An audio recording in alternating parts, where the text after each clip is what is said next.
Calm down, who? Where is he? Tell me quickly. There. My mom's ex-boyfriend. He won't stop. Please, you have to save my mom. Little girl ran to the bikers crying. They're beating my mama. What the bikers did left everyone speechless. Sometimes the bravest cry for help interrupts the quietest morning.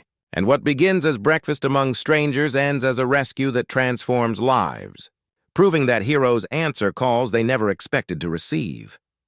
Sally's roadside diner perched on Highway 40, a steadfast beacon of American grit with its red checkered tablecloths and gleaming chrome stools. It was where truckers swapped road stories, travelers refueled, and locals lingered over black coffee and hearty plates. That Saturday morning, 8 members of the Iron Brotherhood MC claimed the back corner booth, their leather vests scarred from miles of asphalt, faces etched with the kind of quiet strength Sally had come to trust over 15 years of pouring their coffee. Mason Cole, the club's sergeant-at-arms, forked into his pancakes when the diner's bell exploded, not the casual jingle of regulars, but a frantic crash as a tiny figure hurled through the door. A girl, no more than 7, in a red dress ripped and muddied, face streaked with tears and grime, bare feet raw and bloodied from sprinting over gravel. Her scream cut through the chatter like a blade. "Please help! They're beating my mama!" Hannah's mind was a storm of terror. Bad men were hurting mama in the parking lot and no one was stopping them. So she bolted to the biggest, scariest group she could spot through the window, the ones on motorcycles. Mama had once whispered that bikers sometimes helped people.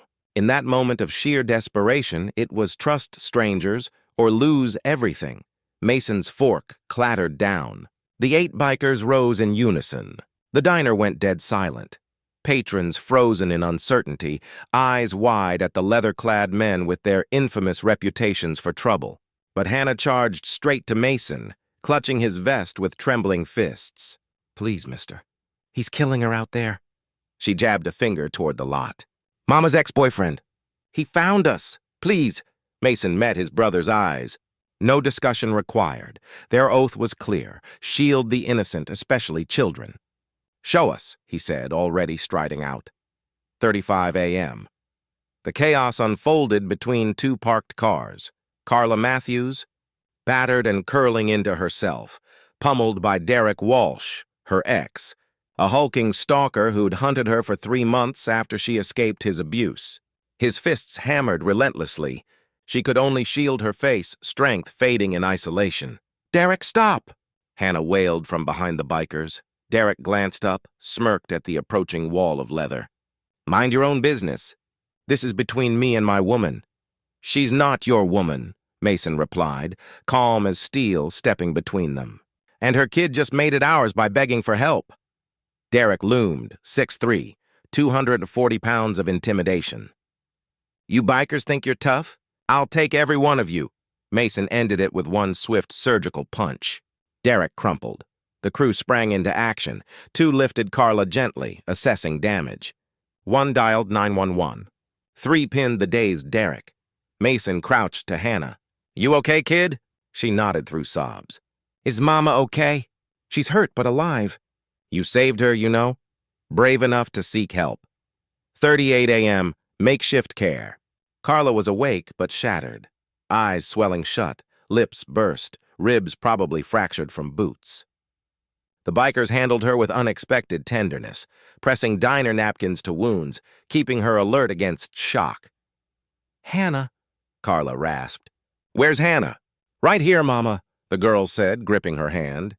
The bikers stopped him. "You're safe." Carla fixed her good eye on Mason. "Thank you. He would have—" "Don't dwell on that," Mason cut in softly. "Stay with us till the ambulance."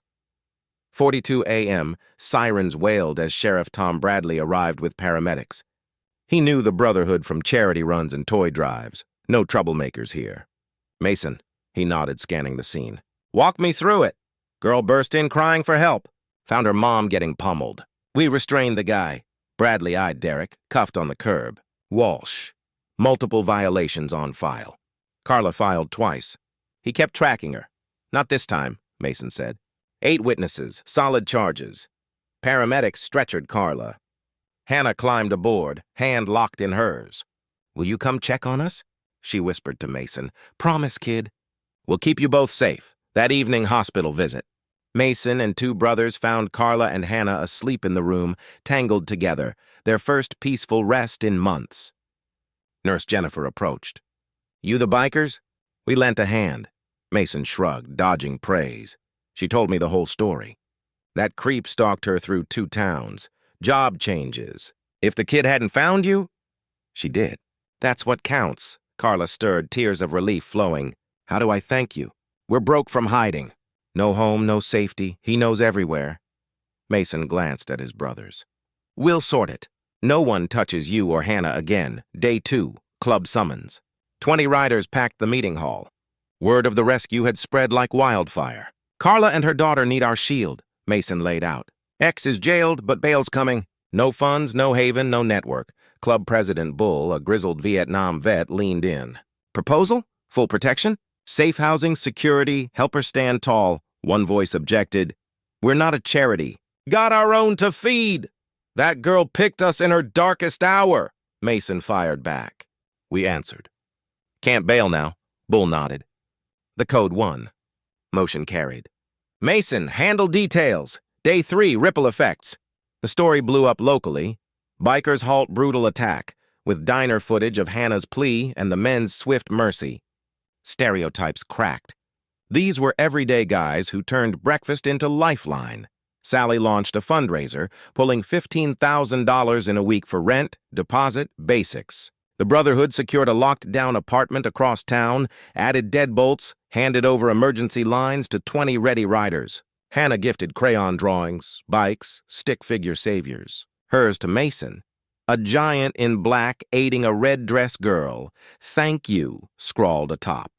The ex-Marine, prison-hardened road warrior blinked back moisture. Fridge-bound kid, week 2, bail and backlash. Derek posted bond, but slammed into barriers. Unlisted address, job at a brother's firm, impenetrable alarms, and 40 bikers warning, near them again? Face more than courts. He cried harassment, filed against the club. Bradley chuckled. You assaulted her publicly. They intervened. That's duty, not harassment. Derek vanished within a month, surfaced states away. Carla finally untouchable. Week 4, fresh roots. Carla waitressed at Sally's. The irony full circle. Fair pay, kid-friendly shifts. Hannah started 2nd grade nearby. 8 bikes escorted her first day, a rolling guard that screamed protection. Kids gawked in awe. Hannah glowed. Month 2, shadow returns. Bradley rang Mason at 11 p.m. Derek's back. Gas station sighting, 10 miles out. Off-grid, no trace. Mason's pulse iced. He's hunting. 20 bikes thundered through darkness to Carla's building. Mother and daughter huddled, terrified post-warning. He swore if not him, no one, Carla trembled. Hannah, once bold, now quaked. 11:30 p.m., vigil begins. 4 at the door, 4 in the lot, others patrolling shifts for Derek's black F-150, Montana plates. Hours dragged. Midnight. 1 a.m., 2 a.m. At 2:37, radio crackle. Truck spotted, lights off. Creeping in, net closed, entrances blocked. Exits sealed, riders converging. Derek parked blocks away, slunk on foot with crowbar and gasoline, intent to break in. Burn them alive, 45 a.m. to confrontation. Derek Walsh! Mason blocked him, 7 at his back. Stop! You can't guard forever. I'll wait. You're done tonight, or what? Beat me? Cops? I've survived worse. She's mine. Never was, Mason said. Gas and crowbar? Arson, murder attempts. Bradley's cruisers rolled up, Mason's preemptive call. Guns out. Drop it. Surrounded, Derek complied, eyes venomous. Not over. It is, Mason whispered. 50 a.m. Cuffs. Charges piled. Stalking, arson intent, violations, weapons, no bail. Judge, a DV survivor, slammed 10 years federal, out of state, no parole. Carla crumpled in gratitude next morning. Hannah. Bad man gone forever? Forever, Mason vowed. Month 3, mending. Derek erased. Therapy flowed via Brotherhood-backed nonprofit. Hannah in kids' groups. Bikers checked sparingly, fostering independence over reliance. Month 4, woven in. Diner family embraced them. Tips flowed, kindness abounded. Hannah homeworked in booths. Bikers tutored math, shared tame tales, bike basics. One Saturday. Can girls be bikers? Damn right, Mason grinned.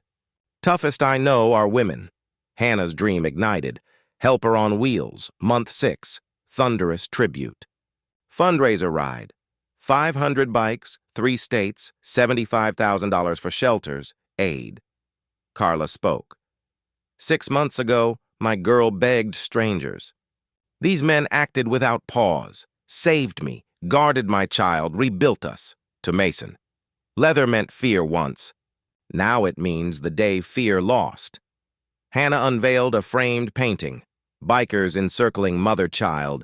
Sometimes heroes ride Harleys. To the clubhouse, Mason hugged her. You were the hero running for help. Pure courage. 1 year on, circle complete. Carla advocated for survivors. Hannah excelled in art. Stories of the day bikers saved us.